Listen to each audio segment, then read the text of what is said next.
وحده وحده أنجز وعده ونصر عبده وعز جنده وهزم الأحزاب وحده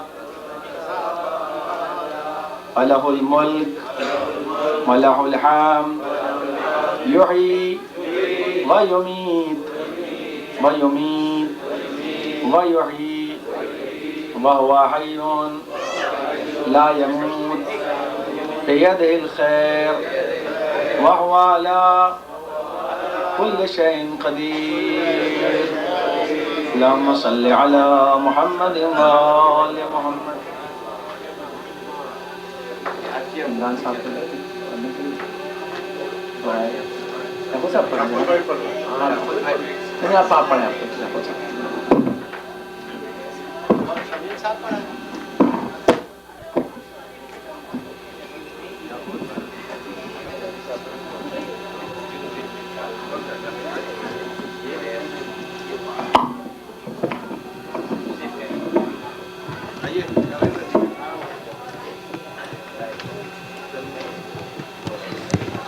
أعوذ بالله من الشيطان اللعين الرجيم. بسم الله الرحمن الرحيم.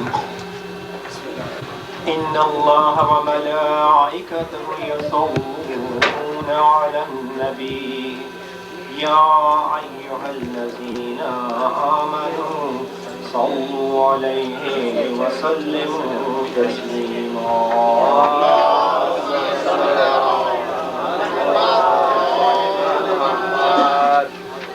اللهم صل على محمد وآل محمد.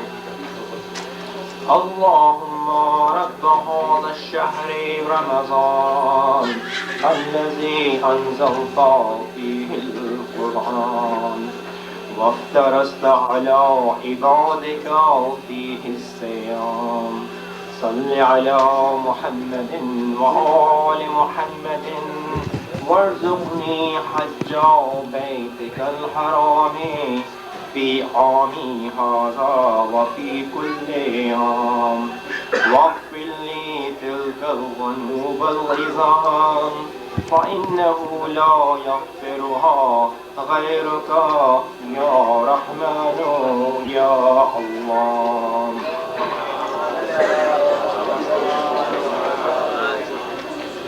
اللهم إني أفتتح الثناء بحمدك وأنت مسدد للصواب بمنك وأيقنت أنك أنت أرحم الراحمين في موضع العفو والرحمة وأشد المعاقبين في موضع النكال والنقمة وأعظم المتجبرين في موضع الكبرياء والعظمة. اللهم أذنت لي في دعائك ومسألتك فاسمع يا سميع مدحتي وأجب يا رحيم دعوتي وأقل يا غفور أسرتي. فكم يا إلهي من كربة قد فرجتها وهموم قد كشفتها وعسرة قد أقلتها ورحمة قد نشرتها وحلقة بلاء قد فككتها. الحمد لله الذي لم يتخذ صاحبة ولا ولدا ولم يكن له شريك في الملك ولم يكن له ولي من الذل وكبره تكبيرا.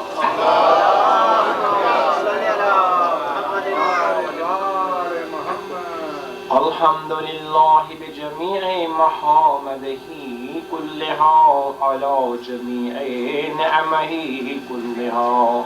الحمد لله الذي لا مزعد له في ملكه ولا منازع له في أمره. الحمد لله الذي لا شريك له في خلقه ولا شبيه له في عظمته.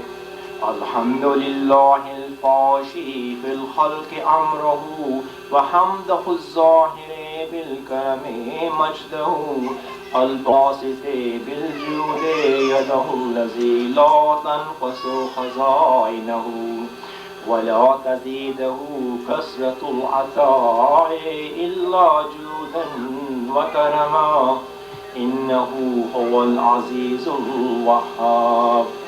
اللهم إني أسألك قليل من كثير مع حاجة بي إليه عظيما وغناك عنه قديم وهو عندي كثير وهو عليك سهل يسير. اللهم إن عفوك عن ذنبي وتجاوزك عن خطيئتي وصفحك عن ظلمي وسترك على قبيح عملي وحلمك عن كثير جرمي إنما كان من خطئي وعملي أطمعني في أن أسألك ما لا أستوجبه منك الذي رزقتني من رحمتك وأريتني من قدرتك وعرفتني من إجابتك فصرت أدعوك آمنا وأسألك مستانسا لا خائفا ولا وجل مضل عليك فيما قصدت فيه إليك وإن عبت عني عتبت بجهلي عليك ولعل الذي عبت عني هو خير لي لعلمك بعاقبة الأمور فلم أر مولا كريما أصبر على عبد الليم منك علي. يا رب إنك تدعوني فأولي عنك وتتحبب إلي فأتبغض إليك وتتودد إلي فلا أقبل منك كأن ليتطول عليك فلم يمنعك ذلك من الرحمة والإحسان إلي.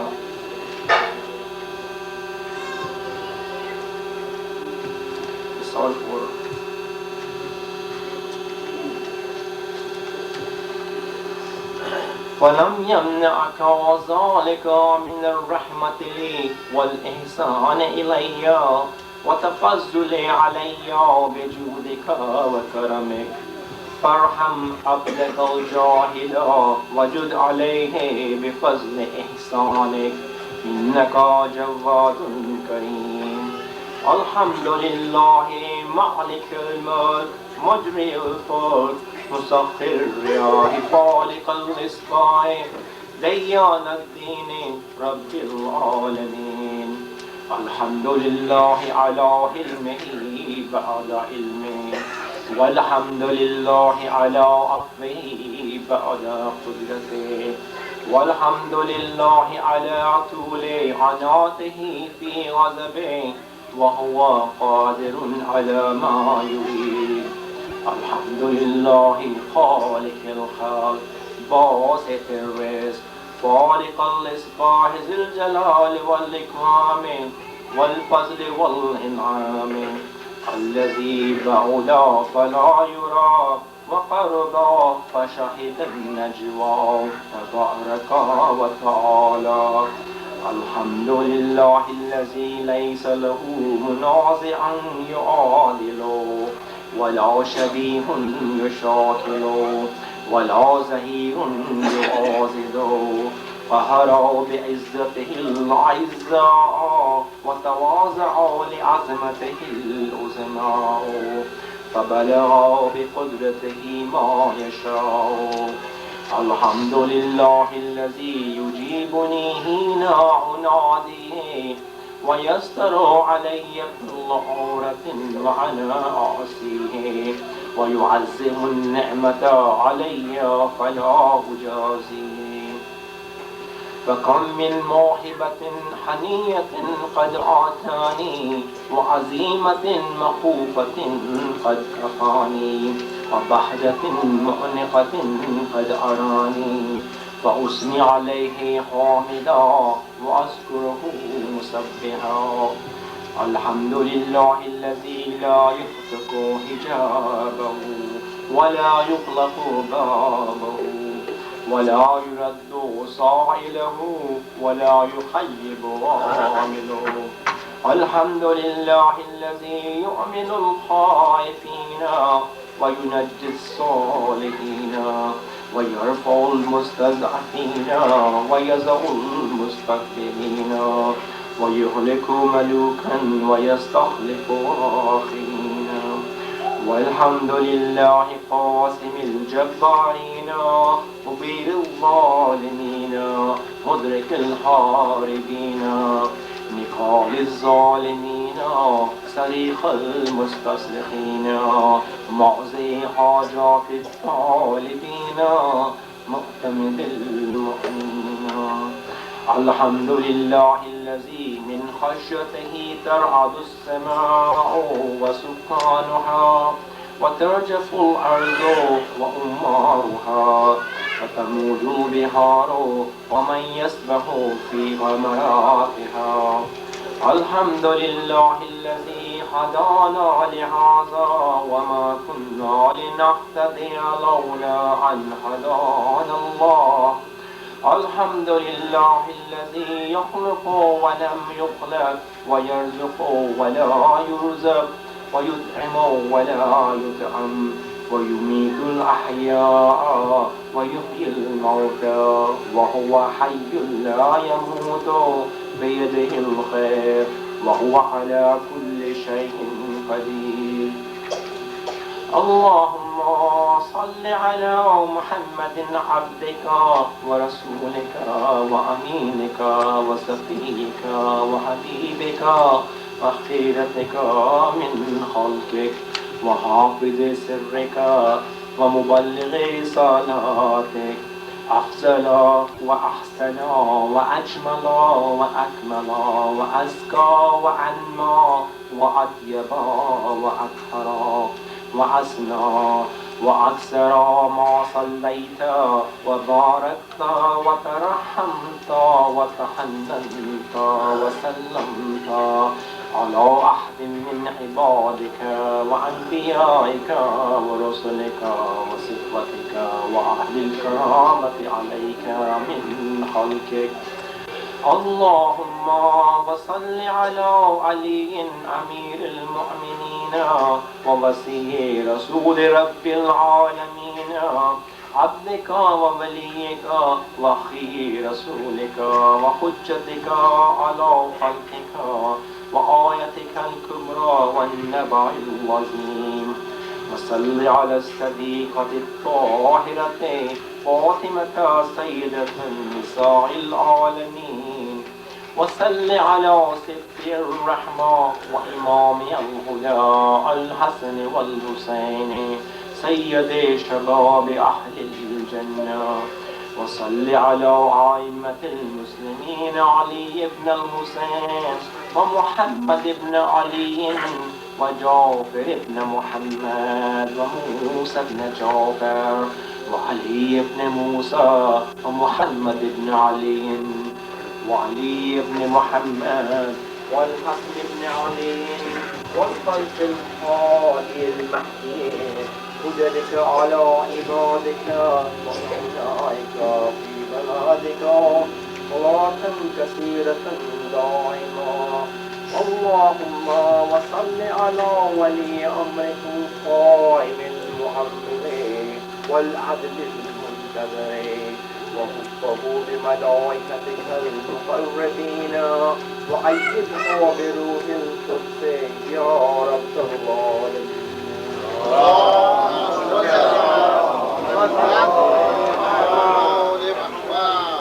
اللهم اجعل الداعي إلى كتابك والقائم بدينك واستخلفه في الأرض كما استخلفت الذين من قبله مكن له دينه الذي ارتضيته له، عبده من بعد خوفه أمنا يعبدك لا يشرك بك شيئا.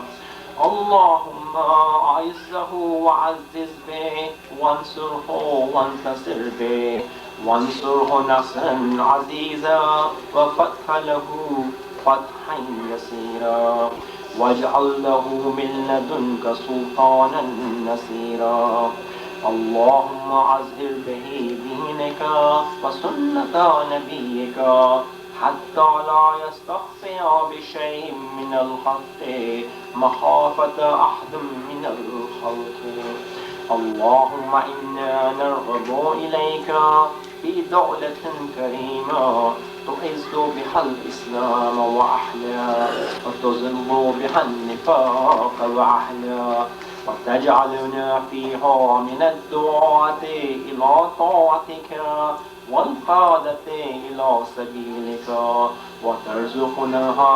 وترزقنا بها كرامة الدنيا والآخرة.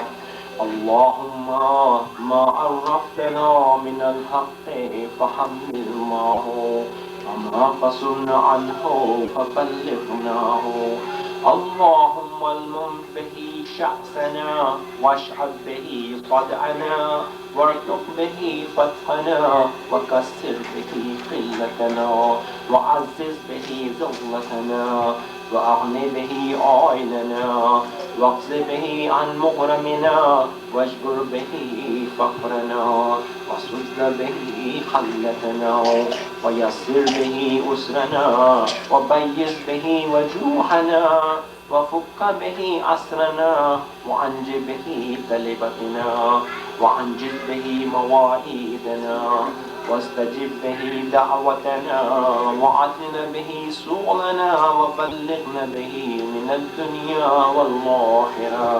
والآخرة أعمالنا، واعطنا به فوق رغبتنا يا خير المسؤولين وأوسع المعطين. اشف به صدورنا، وعذب به غيظ قلوبنا، واهدنا به لما اختلف فيه من الحق بإذنك، إنك تهدي من تشاء إلى صراط مستقيم. وانصرنا به على عدوك وعدونا إله الحق. آمين. اللهم إنا نشكو إليك فقد نبينا صلواتك عليه وآله، وغيبة ولينا، وكثرة عدونا، وقلة عددنا، وشدة الفتن بنا، وتزاحم الزمان علينا. فصل على محمد وآله، وإنا على ذلك بفتح تؤجله، وبزر تكشفه، ونصر تعزه، وسلطان حق تظهره، ورحمة منك تجللناها، وعافية منك تلبسنا، برحمتك يا أرحم الراحمين.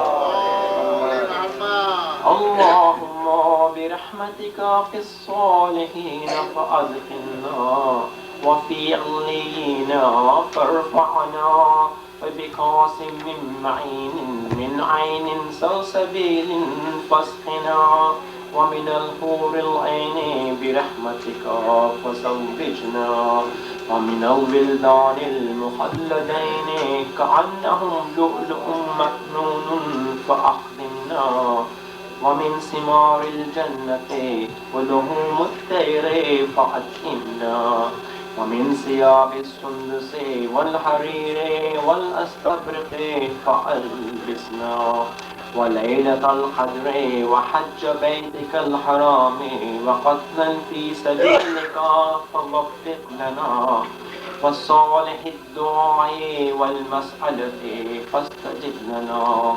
وإذا جمعت الأولين والآخرين يوم القيامة فأرحمنا وبراءة من النار فاكتب لنا وفي جهنم فلا تقل لنا وفي عذابك وهوانك فلا تبتلنا ومن الزقوم والزريع فلا تطعمنا ومع الشياطين فلا تجعلنا وفي النار على وجوهنا فلا تحببنا ومن ثياب النار وسرابيل القطران فلا تلبسنا ومن كل سوء يا لا إله إلا أنت بحق لا إله إلا أنت فنجنا.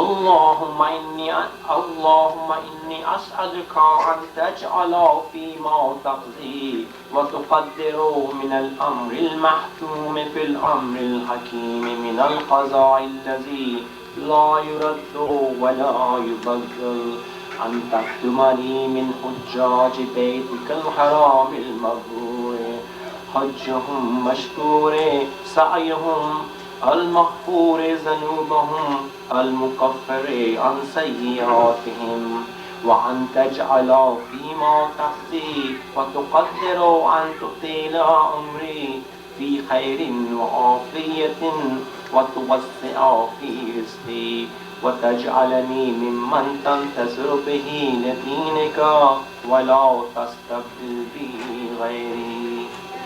اللهم صل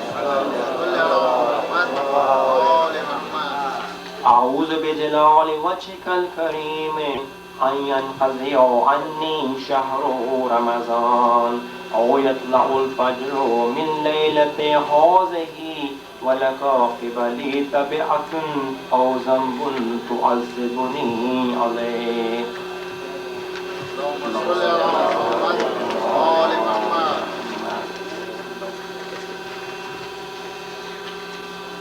اللهم أدخل على أهل القبور السرور اللهم أغني كل فقير اللهم أشفي كل جائع اللهم اكسو كل عريان اللهم اقض دين كل مدين اللهم فرج عن كل مكروه اللهم رد كل غريب اللهم فك كل عسير اللهم أصلح كل فاسد من أمور المسلمين اللهم اشفي كل مريض اللهم سد بطننا بغناك اللهم غير سوء حالنا بحسن حالك اللهم اقضي عنا الدين واغننا من الفقر إنك على كل شيء قدير.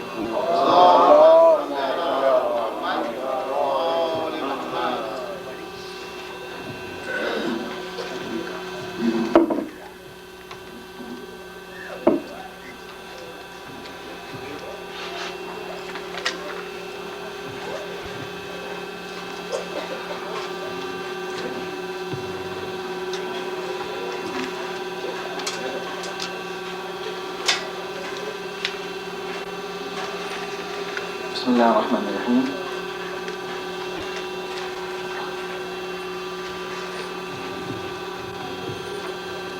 تقلید کے درس میں ایک بات رہ گئی تھی بیچ میں کہ یعنی تقلید کے علاوہ کوئی اگر عمل کرنا چاہتا ہے تو اس کے ایک راستہ ہم نے بتایا تھا کہ یا تو حدیثوں پر عمل کرنے والا ہو اور اس میں ایک وہ رہ گیا تھا وہ کہ احتیاط کا اگر کوئی عمل کرتا ہے تو اسے بھی تقلید کی ضرورت نہیں ہے. تین، یا تو وہ تقلید کرے یا تو احادیث پر عمل کرنے والا ہوگا اور یا تو اگر کوئی تقلید نہیں کرتا تو وہ احتیاط پہ عمل کرے. تیسرا یہ رہ گیا تھا تقلید کو. اس میں جب میں نے کل سنا اس کو تو جب پڑھا تو یاد آیا کہ وہ نقطہ باقی تھا. اگر کوئی احتیاط پہ عمل کرتا ہے تو اسے بھی تقلید کی ضرورت نہیں ہے. لیکن ان دونوں مرحلوں سے تقلید اور کیا کہتے ہیں احادیث پر عمل کرنے سے زیادہ مشکل ہوتا ہے احتیاط پہ عمل کرنا. احتیاط پر عمل کا مطلب یہ ہوتا ہے کہ کوئی آدمی کسی ایک پرٹیکولر ایک خاص مرجع یا خاص عالم کی تقلید نہ کرے بلکہ وہ سب کے مسائل یاد کر کے کوشش یہ کرے کہ ہم اس طریقے سے عمل انجام دیں کہ اللہ کی مرضی کے مطابق ہمارا عمل ہو جائے. اس کو کہتے ہیں احتیاط کا عمل کرنا. سب سے مجھے اس کو پھر سب کے جتنے بھی علماء ہیں ہر مسئلے میں اس کو سب کا فتویٰ یاد ہونا چاہیے اور سب کا فتویٰ دیکھ کے وہ رخ یا وہ عمل اختیار کرے کہ جو سب کو شامل ہو جائے. مثال کے طور کے اوپر ایک عالم یہ کہتا ہے کہ یا ایک مرجع یہ کہتا ہے کہ تیسری رکعت کے اندر 1 مرتبہ سبحان اللہ والحمدللہ کہنا واجب ہے اور 3 مرتبہ کہنا مستحب ہے. دوسرا یہ کہتا ہے کہ 2 مرتبہ کہنا واجب ہے 3 مرتبہ کہنا مستحب ہے. تیسرا کہتا ہے 3 مرتبہ کہنا واجب ہے. تب احتیاط کا تقاضا کیا ہے؟ 3 مرتبہ کہہ لے تاکہ وہ سب کو شامل ہو جائے. یہ ہے احتیاط کے عمل. سب سے مشکل کام ہوتا ہے, بہت کم لوگ کرتے ہیں. یعنی وہ بھی وہی لوگ کرتے ہیں جو خود مجتہد ہوتے ہیں کم سے کم 1 مسائل میں. تو احتیاطی عمل کر لے. اس میں بھی کبھی مشکل ہو جائے گی کہ اگر کوئی ایسی منزل آ جائے گی کہ ایک حرام کہتا ہے اور ایک واجب کہتا ہے تب اس میں کوئی تیسرا روز اختیار کرنا پڑے گا. مثلا جیسے نماز جمعہ اگر کوئی واجب کہہ دے اور بعد لوگوں کے نزدیک حرام کیا غیبت امام نے, اب اس میں تیسری صورت یہ ہوگی کہ یا تو وہ سفر کر کے نکل جائے 1 دن پہلے تاکہ جمعہ نہ پڑھنا پڑے احتیاط, اور یا اگر وہ رکے گا پھر اس میں اس مسئلے میں جس میں وہ طے نہیں کر پائے گا کسی ایک مرجع کی تقلید کرنی پڑے گی. اس کو بھی وہ جو احتیاط کرتا ہے یہ اس میں چھوٹ گیا. تو جو میں نے واضح کر دیا آپ کے ساتھ تقلید کے سلسلے میں, یہ میں نے واضح کر ہی دیا تھا کہ تقلید کے سلسلے میں کہ تقریباً اس وقت جو موجودہ علماء ہیں, چاہے آیت اللہ خامنئی ہو, چاہے آیت اللہ سستانی ہو, چاہے کوئی ہو, وہ سب زیادہ تر لوگ اس بات پر متفق ہیں کہ جن لوگوں نے کسی مردہ عالم کی تقلید کر لی تھی وہ اس کو جاری رکھ سکتے ہیں. تقلید کے لیے یہ ضروری نہیں ہے کہ بالغ ہو, بلکہ بالغ ہونے سے پہلے آپ بچوں کو بطور عادت, جیسے آپ 5 سال کے بچے کو یا 7 سال کے بچے کو جب عادت ڈالیں, اس لیے کہ حدیث میں یہ ہے جب تمہارا بچہ 5 سال کا ہو جائے وَأْمُرْ أَهْلَكَ بِالصَّلَاةِ إِذَا بَلَغُوا 5, جب تمہارے بچے 5 سال کی عمر کو پہنچے تو تم ان کو نماز کا حکم دو. وَاضْرِبُوهُمْ إِذَا بَلَغُوا 7, یا غالباً مجھے یہاں شک ہے کہ یا 7 اور 10 ہے تو ان کو حکم دو جب 7 سال کے ہو جائیں اور 10 سال کے ہو جائیں تو انہیں مار سکتے ہو. صرف نماز واحد ایک ایسا عمل ہے پوری فقہ کے اندر کہ جس پر شریعت نے یہ کہا ہے کہ بچے کو مار سکتے ہیں, ورنہ بچے کو مارنے کا حکم نہیں شریعت کے اندر. جیسے آپ بلا وجہ نہیں مار, جیسے امریکہ کا قانون ہے ویسے اللہ کا بھی قانون ہے, اس لیے کہ وہ اللہ کی ملکیت ہے. جیسے سمجھے کہ آپ کوئی نینو نے اسلام سے ہی لیا ہے, وہ آپ کی ملکیت نہیں ہے. آپ کا جب آپ خود اپنی ملکیت نہیں ہے, خودکشی کر سکتے ہیں آپ؟ نہیں کر سکتے. اپنی آپ خود ملکیت نہیں, سب اللہ کی ملکیت. تو بچہ بھی آپ کی ملکیت تھوڑی ہو, اللہ کی آپ اس کو بلا وجہ تکلیف نہیں پہنچا, شریعت میں منع ہے. لیکن صرف ایک ہی حکم ایسا ہے جس کے لیے کہا گیا ہے کہ مار سکتے ہیں, کہا کہ نماز کے لیے وَاضْرِبُوهُمْ, ان کو ضرب کرو, مارو, اِذَا بَلَغُوا 10, اگر وہ 10 سال کے ہو کے نماز نہ پڑھو. جب لڑکا اس منزل پہ آ جائے تو آپ اس کو تکلیف کروا سکتے ہیں تاکہ وہ جو عمل انجام دے اسی تکلیف کے مطابق انجام دے. اب یہ مسئلہ بھی میرے دماغ میں کلیئر نہیں ہوا ہے کہ مثلا کسی بچے نے 14 سال کی عمر تک کسی کی تقلید کی یا 15 سال کی عمر تک, جب تک وہ بالغ نہیں تھا, اور بالغ ہو گیا اس کی تقلید پر اور وہ مر گیا. لیکن اگر بالغ ہونے کے بعد شروع کر لیا تو اس پر باقی رہ سکتا ہے, اگر یہ یاد ہے.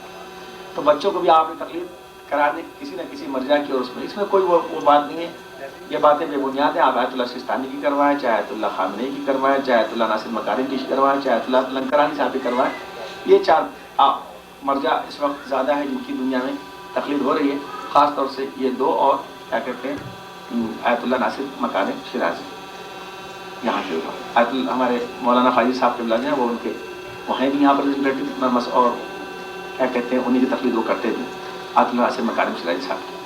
تو یہ سب لوگ ہیں, اس میں وہ نہیں ہے کہ ضروری نہیں ہے کہ لوگ کہتے ہیں فلاں کی تقلید. اس لیے تقلید کر عالم سے آپ پوچھیے کہ تقلید کرانا ہے, پبلک نہیں بتائے گی کسی کی تقلید کرنا ہے. جو عالم اس کی کہتے ہیں آپ اس مرجع کی تقلید کریں.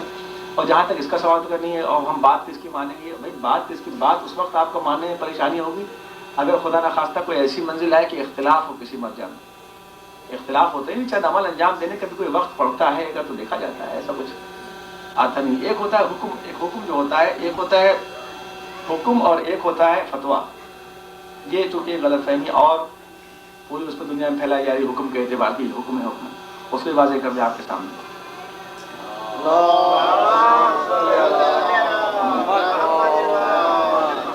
حکم جو ہوتا ہے یعنی کہتے ہیں فلاں مرجع کا حکم ہے, یہ حکم ہے ان کا, حکم جو ہوتا ہے وہ وقت کو کنٹرول کرنے کے لیے ایک عالم خود، یہ سب چیزیں ہمارے یہاں باقاعدہ لطف ہے، یعنی اللہ کے لطف کی طرف سے وہ وقت کو کنٹرول کرنے کے لیے وقتی کوئی چیز دیکھ کر حالات اور ایک حکم لاگو کر دیتا ہے. تو اگر ایک مرجع تقلید کوئی بھی حکم کو لاگو کر دے تو پھر چاہے دوسرا مرجع تقلید بھی کیوں نہ ہو، پھر جتنے آدمی بھی ہیں وہ سب پر وہ عمل واجب ہو جائے گا. یہ حالات کو کنٹرول کرنے کے لیے ہوتا ہے. یہ سب شریعت کی خاص بنیادی چیزوں میں سے. مثلا اب اس میں غلط صحیح نہیں دیکھا جائے گا. مثال کے طور پہ ایسا ہوتا تھا کہ اب عوام میں اختلاف پھیل رہا ہے کہ 29 کا چاند ہے کہ 30 کا چاند ہے، وہ کہہ رہے ہیں ہم ان کی تقلید کرتے ہیں، وہ کہتے ہیں ہم ان کی تقلید کرتے ہیں. جب ایسا اختلاف ہوتا تھا تو اکثر ایک مرجع یہ دیکھتے تھے کہ اب حالات خراب ہیں، تو اس میں خود خدا کی طرف سے سمجھ گیا کہ اب حالات اس اعتبار پر ہیں کہ اب ایمرجنسی کنٹرول کیا جائے گا، اب اس میں فتوے کی کوئی گنجائش نہیں ہے. تو وہ فوراً ایک حکم لاگو کر دیتا ہے کہ اب اس سے مطلب نہیں ہے، اس لیے کہ یہ تو اعمال ہمارے معاشرے کو سدھارنے کے لیے. تو اس نے مثلا کہہ دیا کہ اب کسی کی بات نہیں ہے. اب اس نے مثلا کہہ دیا جتنے لوگ ہیں سب کل عید منائیں. اب اگر ایک مرجع کہہ دے کہ میں بطور حکم اس بات کو کہہ رہا ہوں کہ اب جتنے لوگ ہیں سب عید منائیں، اس میں اللہ کی طرف سے ایک مرجع کے دل میں آ جاتا ہے، خدا کی طرف سے. اب جتنے لوگ ہیں چاہے کسی کی تقلید کا، اکثر نجف اشرف میں ایسا ہوتا تھا کہ وہاں ہنگامہ ہوا، وہ کسی ایک مرجع نے کہہ دیا نہیں اب ختم، اب کل عید ہے یا آج عید ہے. اب دوسرا مرجع بھی اگر اس دن اس کے لحاظ سے عید نہیں تو وہ سفر کر جائے گا، لیکن حکم کے آگے پھر کوئی نہیں بول سکتا. جب حکم نافذ ہو جائے گا تو پھر کوئی نہیں بولے، پھر اسی دن عید منائی جائے گی. وہ حالات اور وہ کہیں کا بھی جو عالم ہے وہ وہاں کا حاکم شرع ہے، وہ خود سمجھتا ہے، وہاں کے اعتبار سے وہ حکم نافذ کر سکتا ہے، مرجع اس کے لیے شرط نہیں. تو وہ ہوتا ہے حالات خراب ہو رہے ہیں، بلا عید ہو رہی نہ بقرعید ہو رہی، تو وہ مفہوم اور مقصد کو سمجھتا ہے. اب یہ حکم جو ہوتا ہے وہ الگ ہوتا ہے، کبھی محدود ہوتا ہے کبھی لامحدود ہوتا ہے. یعنی مثلا صرف نجف اشرف کے لیے حکم دیا، ایک شہر کے لیے، ایک ملک کے لیے. کبھی ایک عالمی حکم ہو جاتا ہے، جیسے حالات ہوتے ہیں اس اعتبار سے. کچھ زمانے کے اعتبار سے حکم ہوتا ہے اتنے پیریڈ کے لیے، مطلب ہر سال عید تھوڑی منائیں گے، ایک سال کی عید کے لیے. تو حکم جو ہوتا ہے وقتی اعتبار سے حالات و کنٹرول کے لیے ہوتا ہے، کوئی مستقل فتویٰ نہیں ہوتا. اسی لیے کچھ لوگ ماتم کے فتوے میں ایک نہایتی بیوقوفی کی بات یہ کرتے ہیں کہ حکم کا لفظ استعمال کر کے پبلک کو فوراً ہلانا چاہتے ہیں. نہیں صاحب، زنجیر کے ماتم کے لیے فتویٰ نہیں، حکم ہے. حکم ہے تو اور بھی کہ اس لیے حکم تو کوئی حقیقت رکھتا ہی نہیں، وہ تو وقتی اعتبار سے حالات کنٹرول کرنے کے لیے ہوتا ہے. اس کا مطلب اور کوئی حقیقت نہیں ہے. کہیں کوئی وقتی حالات ہوں گے ایسے، اس اعتبار سے کہا گیا ہو. حکم کی کوئی حقیقت تھوڑی ہوتی. ہو سکتا ہے کہ ایسے حالات حکم کہہ کے آؤ. اب جب لفظ حکم آتا ہے نا تو اصل میں پبلک پر وہی پریشر ڈالا. وہی معاویہ کے قرآن دیکھ کے فوراً گھبرا گئے. تو پبلک پر پریشر ڈالا جاتا ہے تو پبلک گھبرا جاتی ہے، ارے حکم ہو گیا ہمارے عالم کا، تو بچہ کا حکم ہو گیا. اور اس بیچارے کو کیا پتا کہ کیا چیز وہ ہوتی. وہ تو سیاست چلنے والوں کا ایک طریقہ ہوتا ہے نا، کوئی ایسی چیز دیکھیں کہ آپ گھبرا جائیں، آپ وہ ہو جائیں، آپ فوراً. اسی لیے ابلیس کو جو ہے، ابلیس کیوں کہا جاتا ہے پتا ہے آپ کو؟ ابلیس کا اصلی نام ابلیس ہے، شیطان اس کا لقب ہے، بلکہ اصلی نام اس کا حارث ہے. ہاں سے اس کا نام حارث ہے. ابلیس کے معنی ہوتے ہیں تلبیس کرنا، تلبیس لباس سے. ابلیس کے معنی سنیں تو آپ کو معلوم ابلیسیت کہتے کسے ہیں، یہ آپ کے ذہن میں رہے تاکہ آپ کبھی گھبرائے تو. اسی لیے لباس یعنی جو دو چیزوں میں مل کے، کیونکہ بدن میں آپ کے وہ ملتا ہے اس لیے اس کو لباس کہتے ہیں. تلبیس کے معنی ہوتے ہیں دو چیزوں کو ملا دینا، جیسے نگیٹو پازیٹو مل جائے پھر آدمی کے سمجھ میں نہ آئے. تو اس لیے ابلیس کو ابلیس کہا جاتا ہے کہ وہ انسان کے ذہن کو اس طریقے سے نگیٹو پازیٹو ملا کے گھبرا دیتا ہے کہ آدمی کے سمجھ میں نہیں آتا ہے کہ وہ کیا کرے. یہ ہے ابلیسیت اصل ہے، کہ آدمی کو کیا کہتے ہیں، ڈسٹرب کر دینا.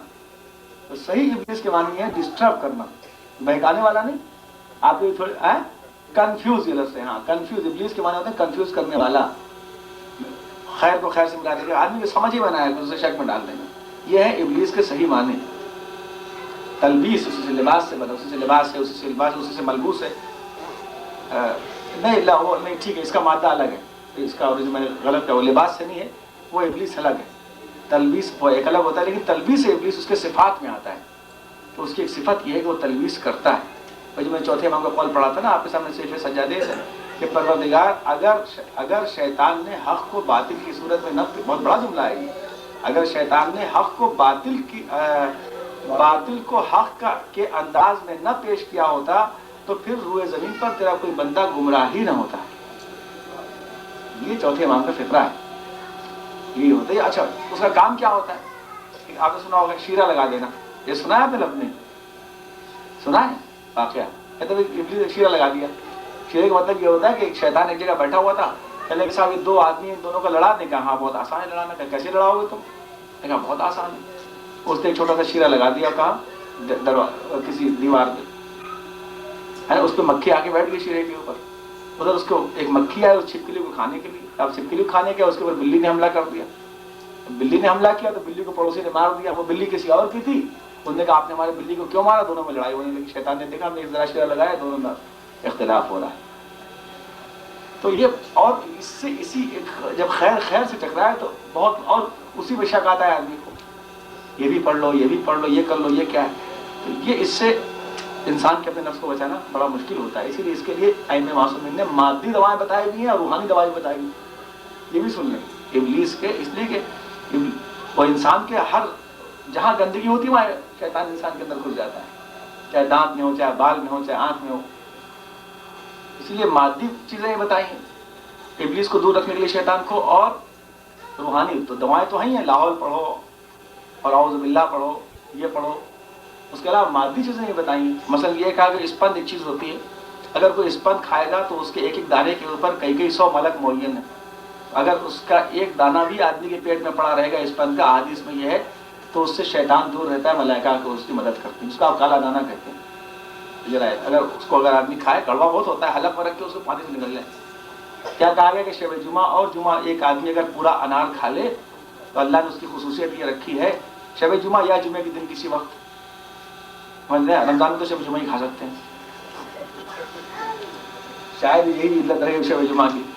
تو اگر کوئی کھا لے اس انار کو تو پروردگار عالم. اچھا یہ بھی یاد رکھیں بیچ میں کہ شب جمعہ کی ایک فضیلت یہ بھی ہے کہ اللہ نے شب ہفتہ کو بھی شب جمعہ قرار دیا ہے. احادیث میں، بعض احادیث میں یہ بھی ہے کہ آج کا دن بھی شب جمعہ ہے.